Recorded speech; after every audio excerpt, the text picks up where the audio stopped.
is Nathan Miller, and here I'll be presenting my work on photonic inverse design with machine learning. And I'd like to recognize my mentor, Dr. Wang, as well as the Department of Energy and NSA and the O-REU program for sponsoring and funding this work. I'm grateful to have had this opportunity to do research here coming from Brigham Young University. And first, I would like to give a little bit of context. So photonics is the study of light and manipulation of light in structures with very small features, even below the scale of electromagnetic wavelengths. And photonic inverse design deals with iterative and algorithmic techniques for discovering those kind of structures based on a desired output optical response. So basically, you know how you want your device to behave, and so you run simulations and optimization problems until it performs that way. And this is an essential component of topology optimization, which uses iterative solvers to optimize surface geometry within the design space according to that desired performance. And so we want to combine machine learning with topology optimization to create this framework for photonic inverse design. And machine learning is a branch of artificial intelligence that has already become a powerful inverse design tool, as seen in this timeline. Many devices have been made using machine learning, including metagratings, waveguides, and metasurfaces.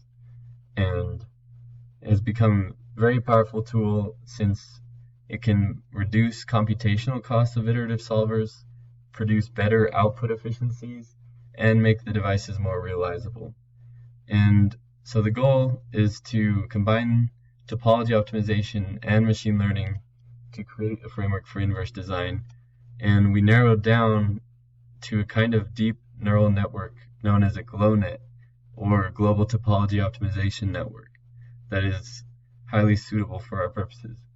This specific kind of neural network doesn't require training data, which most machine learning algorithms do require. It has a generator that produces the training data by itself. And essentially, it's a generative neural network that combines adjoint variables and electromagnetic calculations to realize high-performance structures. And instead of optimizing one device at a time like traditional topology optimization, it optimizes a distribution of devices and then selects the best one. And since GLONets combine machine learning with physics-based solvers, they are essentially a hybrid algorithm that can enhance the capabilities of neural networks. And this idea for this kind of neural network came from a paper by Zhang and Fan, where they created 2D metagratings, where light comes incident from the bottom and is deflected to a certain angle. And it's a periodic structure that they used a GLONet to optimize the efficiency of deflection. And we wanted to build off of that. Shown here is the architecture of the neural network used by Zhang and Fan for the 2D metagratings.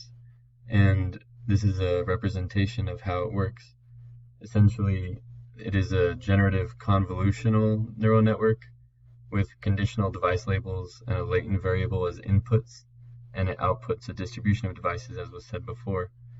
So essentially, the input of the generator is a random noise vector, Z, and has the same dimension as the output device index profile, X, and the generator maps a uniform distribution of noise vectors to a device distribution.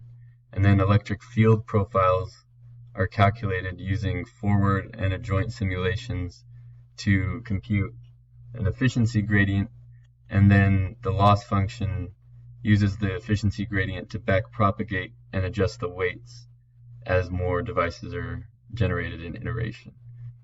And the final optimal device is determined by generating a batch of devices from the fully trained generator, simulating each of those devices, and then selecting the best one.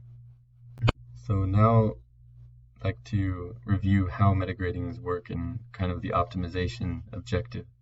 So light that passes through a grating is deflected into different diffraction orders, and the paper we studied was of the +1 diffraction order. And this is another example. Essentially, different orders of diffraction occur as the light passes through the grating, and the period of the grating is this distance d, and the direction of light coming out is defined by the wavelength and that distance, or the period. And this is an example of a side view of their metagrating where light comes in as deflected to an angle theta with a substrate of silicon dioxide and silicon slabs and air. And what we want to do to build off of this idea while using the machine learning algorithm is to see if adding a tilt angle will increase the deflection efficiency even more, or be even more effective at deflecting the light to the desired angle. And so to do that, we began by reproducing results from their paper to make sure we understood how the algorithm worked. So I studied the papers and reproduced the work of Yang and Fan for this wavelength and deflection angle pair.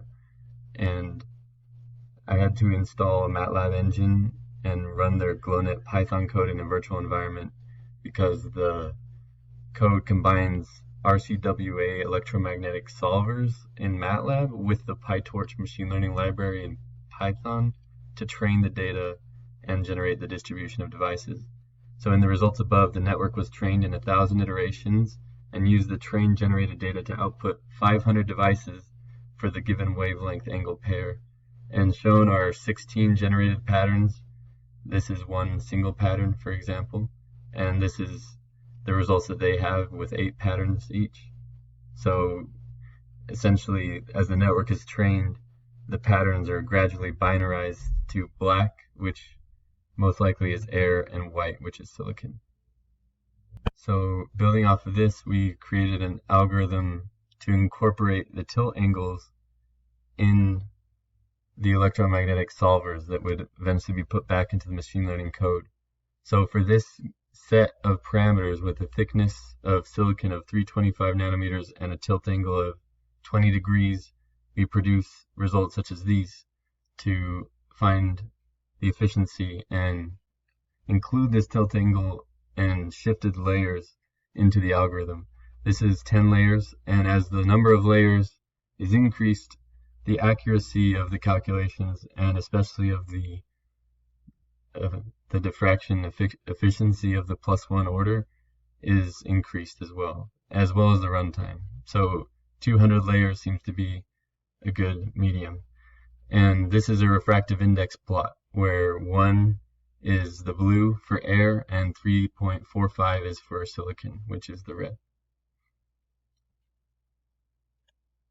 Essentially, the journey of this project has been discovering how inverse design works in photonics, then discovering which kind of neural network to use, and then finding an application that could be something new, which in our case is increasing the deflection efficiency of the +1 diffraction order by adding tilt angles and incorporating more optimization parameters other than just a desired incoming wavelength and outgoing deflection angle.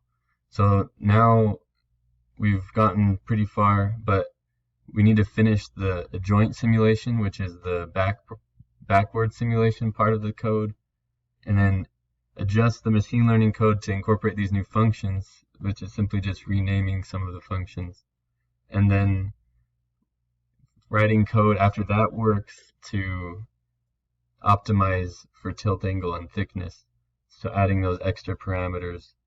And after this will simply see if tilt angles improve the deflection efficiency, but we can take the problem even farther beyond to potentially include these universally guided resonances and things like that. But there's been a lot of progress and discovery about glow nets and machine learning